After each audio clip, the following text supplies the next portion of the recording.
Hello student, I am Jilajit Yadav, class 11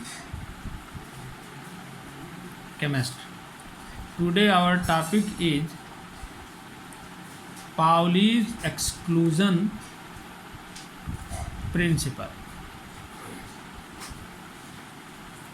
Pauli ने क्या बताया था? According to it an orbital can accommodate maximum of 2 electrons and that must be of opposite spin. Pauli ने बताया था कि किसी भी एक इलेक्ट्रॉन में मैक्सिमम कितने, किसी भी एक ऑर्बिटल में मैक्सिमम कितने इलेक्ट्रॉन रह सकते हैं? 2 इलेक्ट्रॉन रह सकते हैं, और दोनों की जो स्पिन होगी एक दूसरे के क्या होगी? अपोजिट होगी. अगर एक क्लॉकवाइज डायरेक्शन में जो है मूव कर रहा है तो दूसरा एंटी क्लॉकवाइज डायरेक्शन में मूव करेगा. जैसे अगर यह एक ऑर्बिटल है तो उसने कहा कि इसमें मैक्सिमम नंबर ऑफ इलेक्ट्रॉन कितने हो सकते हैं? केवल 2. एक क्लॉकवाइज डायरेक्शन में मूव करेगा तो दूसरा एंटी क्लॉकवाइज. क्या बताया पाउली ने?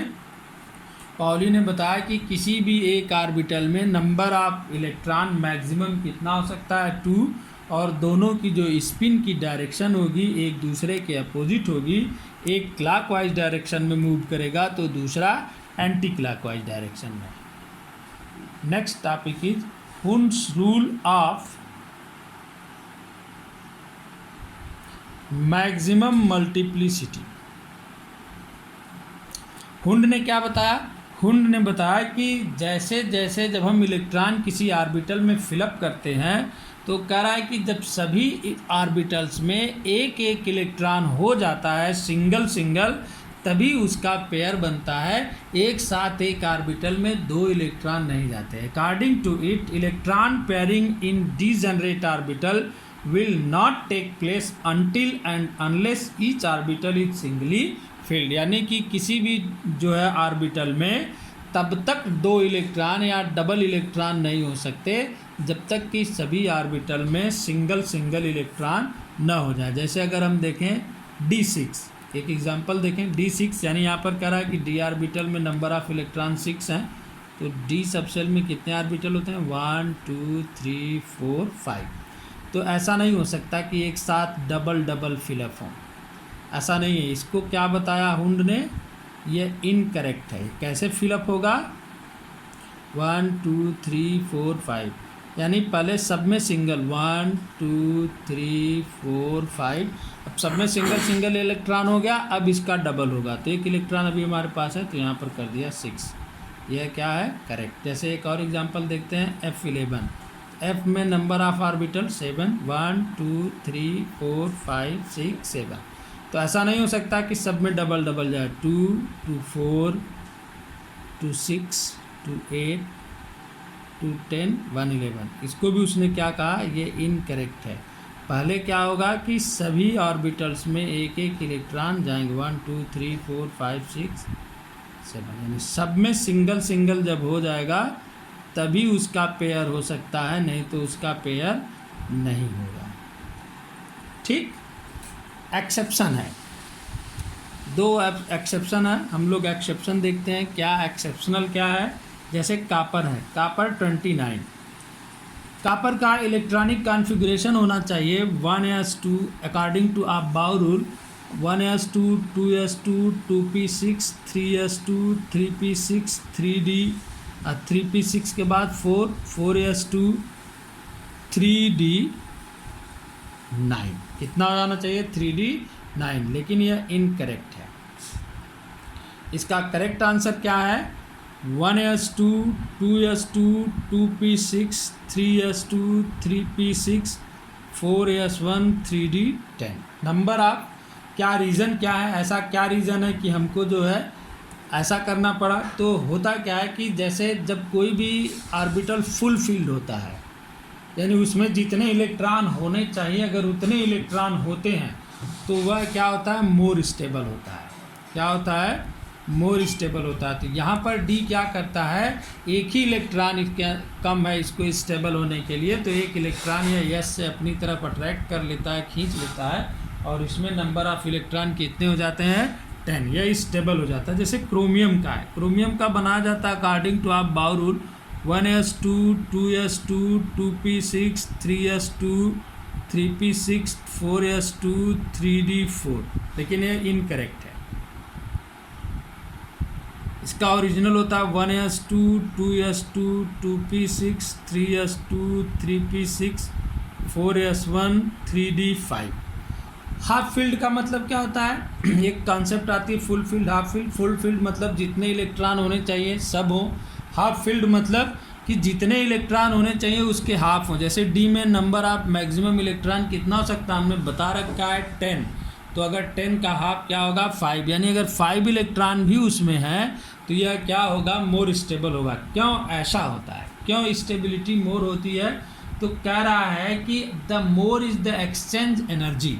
अगर एक्सचेंज एनर्जी की वैल्यू जो है ज़्यादा होगी तो स्टेबिलिटी भी क्या होगी, ज़्यादा होगी। जैसे हम इसमें एग्जांपल में देखें कि अगर हम इसको करेक्ट मान लें 4s2 3d4 को, तो डी ऑर्बिटल का यहाँ पर बनाते हैं। नंबर ऑफ ऑर्बिटल्स इसमें कितने हैं 5, 1 2 3 4 5, 1 2 3 4 5। तो एक 1 2 3 4 नंबर ऑफ इलेक्ट्रॉन कितने हो गए 4।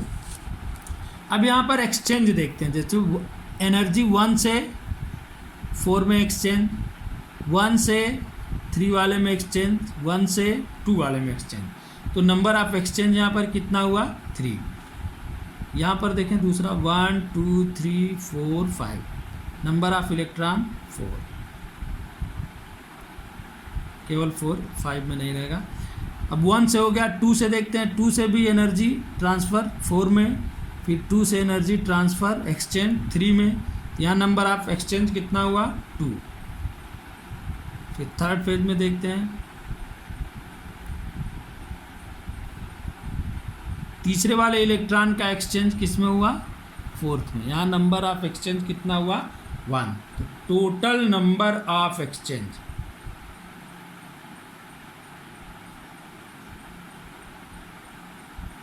कितना हुआ 3 + 2 + 1 = 6। अगर हम मान लें हमारा कॉन्फ़िगरेशन कितना होना चाहिए, अगर हम मान लें हमारा कॉन्फ़िगरेशन हो 4s1 3d5, तो डी का बनाते हैं 1 2 3 4 5, 1 इलेक्ट्रॉन 1 इलेक्ट्रॉन 1 इलेक्ट्रॉन 1 इलेक्ट्रॉन 1। तो नंबर ऑफ एक्सचेंज 1 2 5 1 2 4 1 2 3 1 2 2। तो नंबर ऑफ एक्सचेंज यहाँ कितना हो गया 4। दूसरा बना के देखें दूसरे वाले इलेक्ट्रॉन से 1 2 3 4 5, दूसरे से 5 4 3, number of exchange 3, 1 2 3 4 5। Third electron से 5 4, नंबर ऑफ एक्सचेंज 2। अभी एक इलेक्ट्रॉन से और बचा है 1 2 3 4 5, फोर्थ से 5, number of exchange 1। Total number of exchange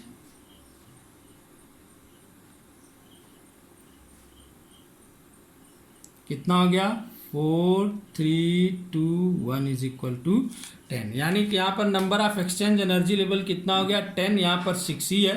तो इसका मतलब जो हाफ फील्ड है वह क्या हुआ मोर स्टेबल देन इससे पार्शियल फील्ड से।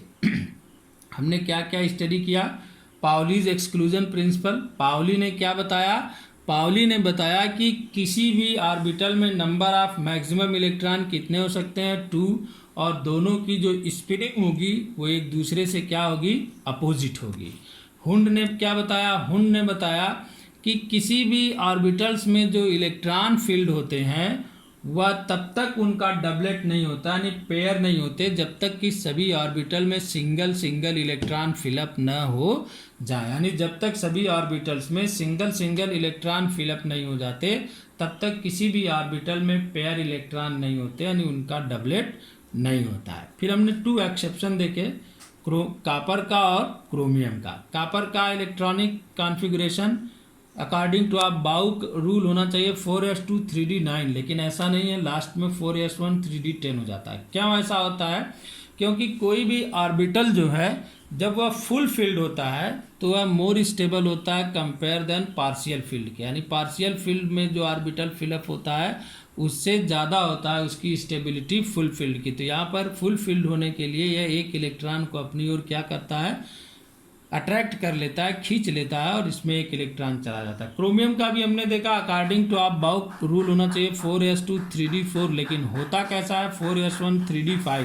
तो इसका रीज़न क्या है कि the more is the exchange energy more stable is the orbital, यानी कि जैसे जितना ज़्यादा एनर्जी एक्सचेंज हो सकती है इलेक्ट्रॉनों में उस ऑर्बिटल की स्टेबिलिटी भी उतना ही ज़्यादा होगी। जैसे हम सपोज कर लें कि आप बाउ रूल के कंडीशन में 4s2 3d4 ही होना चाहिए, तो अगर हम 3d4 यहाँ पर लेते हैं तो यहाँ पर हमारे पास 4 इलेक्ट्रॉन है 1 2 3 4 डी में।